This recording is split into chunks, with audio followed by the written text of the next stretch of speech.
Hi guys, it's Jess. Welcome back to my channel. Quick video before I head off to work this evening, and I know my hair is an absolute mess, but I am not going to bother doing anything with it because I've got to put it up soon. So anyway, I wanted to talk to you guys about all the books that I read in September, and I only completed 2 books in September, and it wasn't that great of a reading month for me.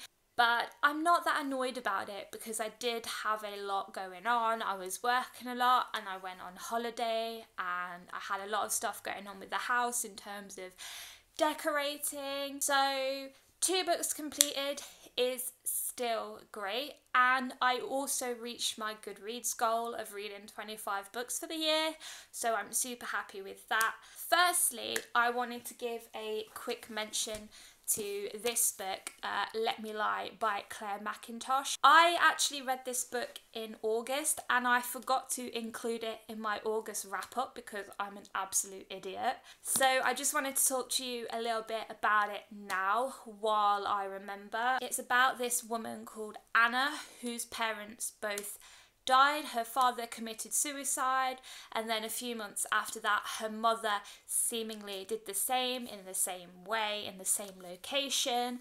But then she receives a note through her letterbox with the phrase on it, "Suicide, think again," and then that gets her thinking, oh, did my mother actually commit suicide or was she murdered? She enlists the help of this police officer, and together they unravel a lot of things that she probably didn't want to know about her parents in the first place.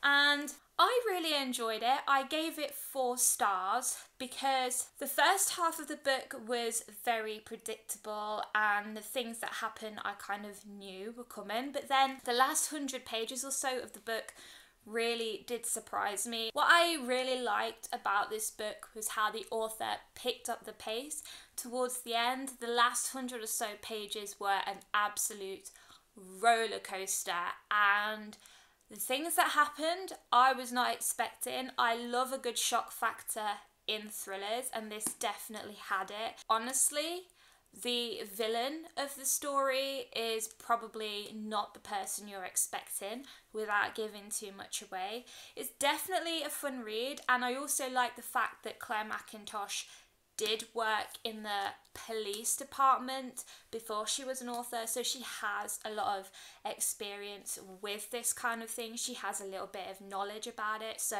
obviously it is sensationalized, as all thrillers are, but it is very realistic in the subject matter, and I loved it. I would definitely recommend this one, particularly if you want something to read at this time of the year because it's set during Christmas and New Year's, so that's a nice element to it. It gives it a bit more atmosphere. Definitely recommend it. So now that one's out of the way, we are going to get in to my September reads. The first book that I finished in September was Lancelot by Giles Kristian. Now this is a book all about the Arthurian legend, and I've read 2 other books based on the Arthurian legend this year, and both had very modern twists on them. One was set in the modern day and then the other one was set a bit more in the future and in space.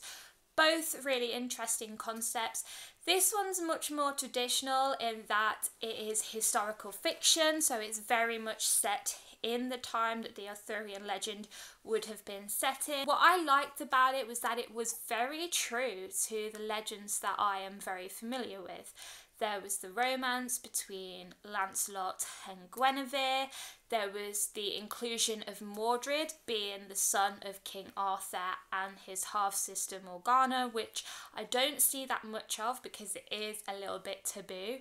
But one of the most interesting things that I found in this story was the fact that the author had written Merlin as a black character, which I don't think I have ever come across, and I really, really liked that little twist. It made it for a very interesting dynamic between a lot of the characters, considering a lot of that period is very much whitewashed in fiction these days. I started reading the physical book. I loaned it from the library. I was going through a very slumpy period in terms of reading, so it wasn't the best format for me to read that, so I switched to the audiobook, and that was a lot better. It is very info heavy and it is very character focused. The plot happens, but when it does, it's over very quickly.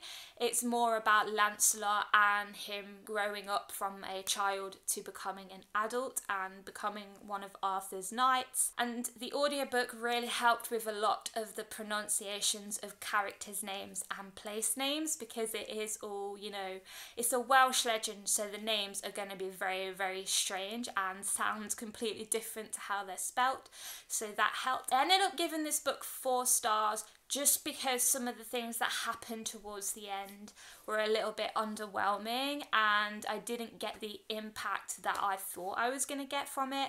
And also, towards the end, there were 2 passages that were written from Merlin's point of view that I didn't really see how they connected to the story in any way, and maybe I missed that connection and I probably need to go back and look into that again.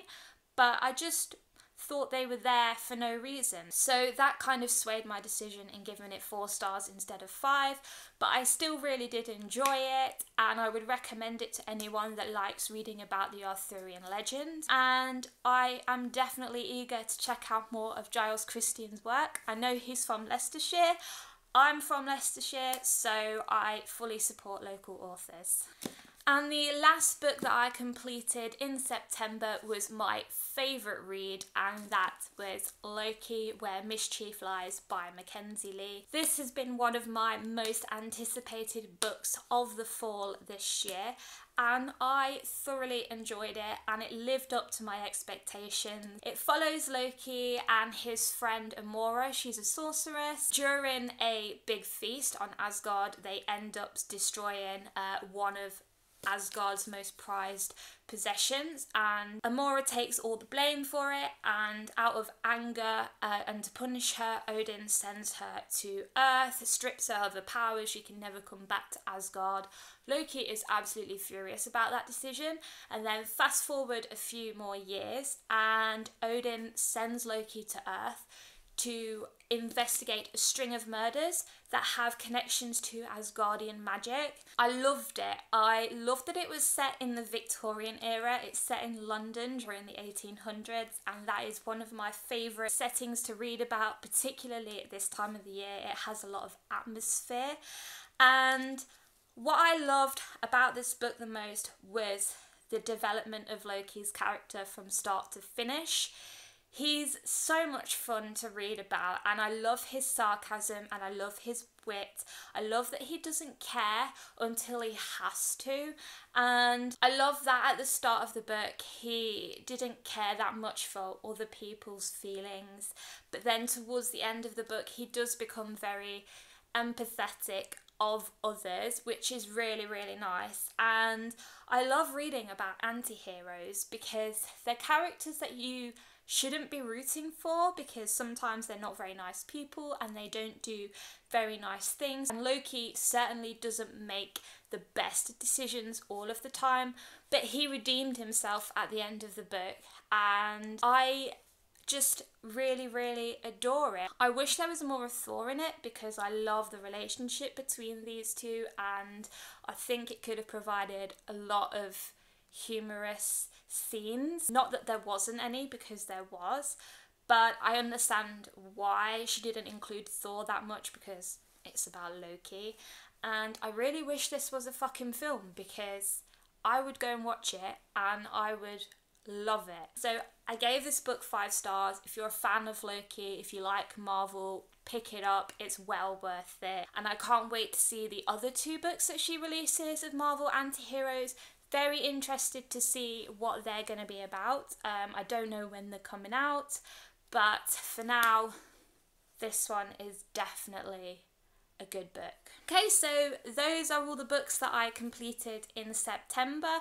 This is a very short wrap-up video, and I am really, really hoping that in October I can up my reading game.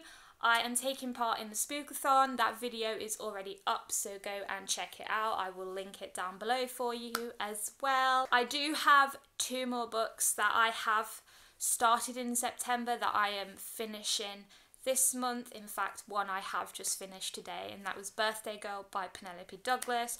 I will talk more about that in my October wrap up. Thank you so much guys for watching this video. Please let me know if you've read any of these books that I've mentioned and what you thought of them, and I will see you all again very, very soon. Bye guys.